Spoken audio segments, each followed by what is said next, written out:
last week in a cover essay that I wrote for Time magazine, I tried to ask the question, what is Obama's distinctive doctrine in the war on terror? How does it set it apart from George W. Bush? And how can you try to understand what overarching kind of plan or strategy links together the things he's doing in Iran, in Iraq, and Afghanistan, between Israel, Palestine, and Pakistan? And the argument that I made is that the Obama Doctrine, at least in the war on terror, has to do with downsizing, which is to say that under George W. Bush, the war on terror was defined in an extremely broad way. It wasn't just that we were fighting against the al-Qaeda network, but we were also fighting against a series of nationalist, terrorist and Islamist organizations like the Taliban, Hezbollah, Hamas, and a group of countries whose regimes we really didn't like Iran and Iraq and Syria. And this was an extremely broad way of defining who the enemy was. And this definition was only possible because of a great deal of self-confidence in American military power. We were essentially willing to basically define the enemy so broadly because the Bush administration felt that America had so much economic and military and ideological power that we could take on all these guys at one time. In the piece, I kind of used the analogy of a period in international basketball where America was defeating other countries in the Olympics so easily year after year that people suggested, well, maybe they should all just amalgamate into one super team so we can take them on all at once. This self-confidence the Bush administration had really flowed out of a series of things that had started happening even in the 1990s.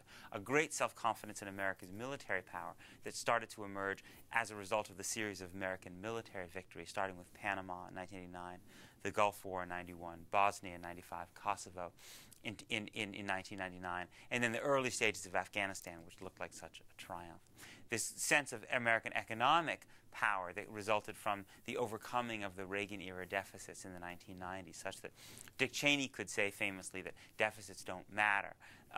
And also the sense that of America's ideological power, that basically every country, the people in every country basically wanted and could achieve a government that looked like ours. So I think this sense of enormous self-confidence resulting from coming out of the success of the post-Cold War era led to the Bush administration's decision to define the war on terror very, very broadly. Barack Obama coming in a situation in which American power doesn't look nearly as omnipotent as it did. We've realized that there are real limits to what our military can achieve, and that military action is much more difficult than many people thought it would be on the eve of the Iraq War. That our resources economically are far more stretched than they were. And that ideologically we realized how difficult and complicated it is for people in countries that don't have a history of democracy to adopt governments like ours. And that even movements that we find repellent, like the Taliban or Hezbollah or Hamas, may have deeper roots in their society than we recognize, may not be so easy to vanquish as George W. Bush believed. So I think what Barack Obama has really tried to do is to reduce the war on terror back to its original core, which is a struggle against al-Qaeda and al-Qaeda alone, and try to find various ways of making arrangements and accommodations with these other groups that we decided were our enemies, but are not really fundamentally in the business, in the way al-Qaeda is, of launching terrorism against the United States. So Hezbollah and Hamas launched terrorism against Israel. Not a good thing to do, but they don't launch threats of terrorism against the United States. I think what the Obama administration has tried to do vis-a-vis Hezbollah and Hamas is just starting to do it, but is a recognition of, although we're not going to have anything to do with these organizations, we recognize we can't eliminate them, that our goal must be to try to turn them into political movements, like the IRA, for instance, that basically abandon the military conflict, but that we can't eliminate them as a force in Palestinian or Lebanese society. On Iran and Syria, you've seen the Bush administration. You've seen the Obama administration. Unlike the Bush administration, whose goal was basically to overthrow these regimes through force or threats of force, the Obama administration is basically trying, I think, to open up a diplomatic channel with them in such a way that they will basically be helpful for us in our struggle against al-Qaeda. The recognition, for instance, that that actually Iran is not a natural ally of al-Qaeda, which is an extremist Sunni jihadist group, that Iran was actually helpful to us in overthrowing the Taliban, and that Iran could be helpful to us again, perhaps, if we were to have a different kind of relationship with Iran. And that while the Bush administration kind of often depicted Iran as essentially the functional equivalent of al-Qaeda, since it was a terrorist regime, I think the Obama administration is much more willing to make distinctions between the kind of terrorism that Iran engages in, even though we don't like it, and the kind of terrorism that al-Qaeda engages in, which is essentially represents a direct threat to the United States. This effort, I think, ties into the Afghan strategy in an interesting way. On the one hand, Obama, of course, is sending these 30,000 new troops to Afghanistan. But his longer-term strategy clearly represents an effort to define down what victory means in Afghanistan. We're no longer, our effort is no longer to destroy the Taliban. The best interpretation I could make of what Obama is doing is that essentially he wants us to have a stronger military presence in the short term so we have more leverage in an eventual diplomatic process with maybe not all of the Taliban, but at least a good chunk of the Taliban, to bring them into the political process in Afghanistan, recognizing we're not going to eliminate them as a force in Afghanistan. And the Obama administration has been pretty clear on making a clear distinction between the Taliban, which, however odious, they see as a nationally and ethnically rooted group in Afghan society, whose goals are really fundamentally focused on Afghanistan, and al-Qaeda, which is a kind of messianic, apocalyptic, global organization decided for various reasons that they want to strike at the United States and targets all over the world. So I think you see a parallel in his strategy vis-a-vis the Taliban to his strategy vis-a-vis Hezbollah and Hamas. A recognition that you want to bring these groups into the political process. Their ideology may still be odious, but if you can move them away from armed conflict, that's the best you're going to be able to do. You're not going to be able to basically eliminate them as social and political movements. And what struck me as interesting in this effort was that there's a bit of an analogy between American foreign policy in the 1970s, and particularly the foreign policy of Richard Nixon. You don't think often of Richard Nixon and Barack Obama having a lot in common, but I think in this particular way they do. They both took office in some ways at a similar kind of moment in American history, which was to say, Nixon comes in 1969. He inherits a doctrine of global containment, another very, very sweeping foreign policy doctrine which says basically the United States is committed to stopping any communist movement from taking power in any new government anywhere in the world. We're not just trying to prevent the Soviet Union from expanding, from having new countries in its sphere. Any communist movement we must oppose. This containment had swelled and grown into a much broader and larger doctrine over the 2 decades between the end of World War II and the Vietnam War.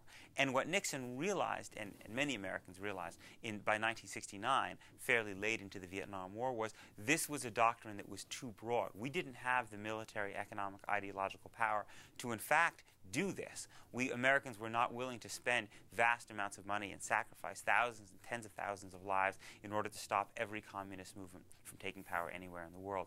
So Nixon had to downsize the doctrine of containment, just as Obama is trying to downsize Bush's vision of the war on terror. And what Nixon essentially tried to do was a series of things. First of all, he recognized that communism was not a monolith, that in fact you had 2 communist superpowers, China and the Soviet Union, that in fact loathed one another, that were more hostile by the end of the 1960s to one another than either was actually to the capitalist United States.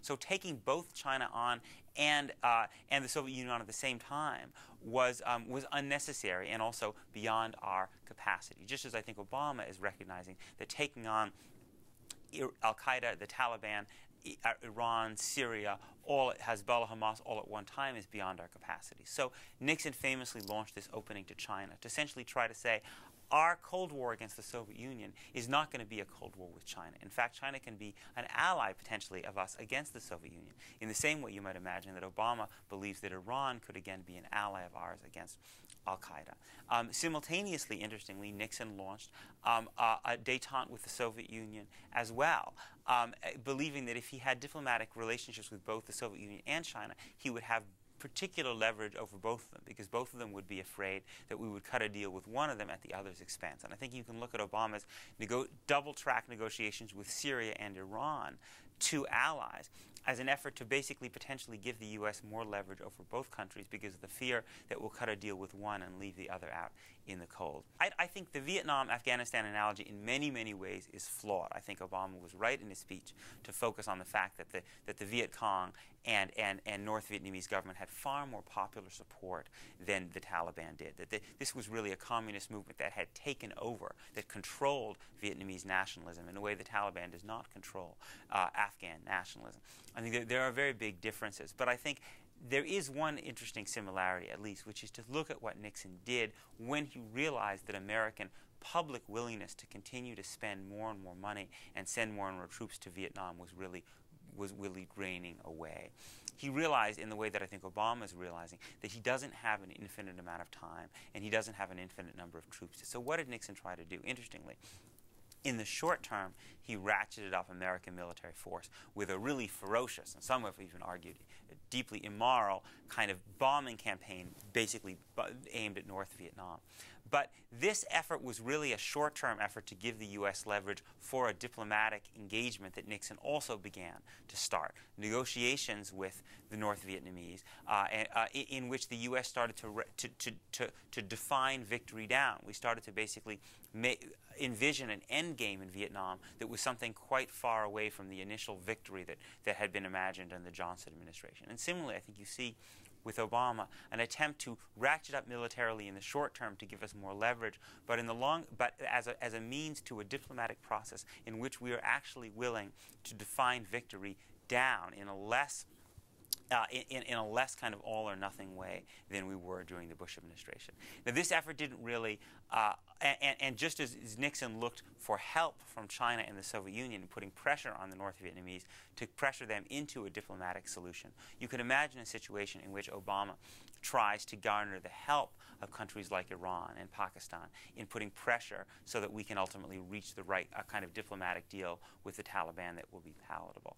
It didn't work out for Richard Nixon very well. Ultimately, the blunt reality, the fact that we weren't willing to send more and more American troops to fight in Vietnam, meant that even his bombing campaign didn't prevent the North Vietnamese from saying, we're only going to make a deal that essentially gives us all-out victory. So the Nixon story doesn't end very well, and that's where I think the differences between Afghanistan and Vietnam potentially come in.